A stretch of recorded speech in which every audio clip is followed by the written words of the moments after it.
Lahore high court में बानी PTI की तोशा खाना में नाअहली और पार्टी चेयरमैनशिप से हटाने की कार्रवाई के खिलाफ दरखास्तों पर समाअत हुई। इलेक्शन कमीशन के वकील ने अदालती दायरे अख्तियार पर एतराज उठा दिया। मजीद जानते हैं डॉन न्यूज के नुमाइंदे राना बिलाल से। जी राना, बताइएगा समाअत का मजीद अहवाल।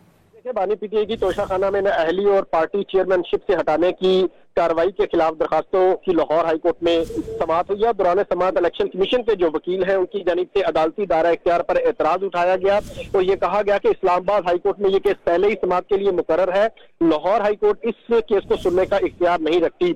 जो बेंच के रुकन है जस्टिस शाहिद करीम, उनकी जानिब से जो रिमार्क दिए गए कि आप एक अहम केस में दलाइल दे रहे हैं, आपको मुकम्मल तौर पर ऑर्गेनाइज तरीके से अदालत में आना चाहिए था और जिन अदालती फैसलों का आप हवाला दे रहे हैं उनकी कॉपीज बनाकर तमाम जजेस को देनी चाहिए थी।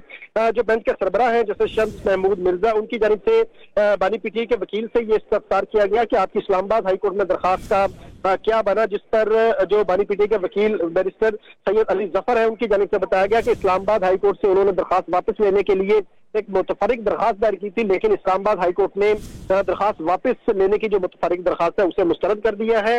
अब अदालत ने इलेक्शन कमीशन के वकील को आइंदा समाअत पर अदालती इख्तियारात से मुतल्लिक मुकम्मल दलाइल देने की हिदायत करते हुए इन दरखास्तों पर कार्रवाई मुलतवी कर दी है। अपडेट करे थे राना बिलाल, बहुत शुक्रिया आपका।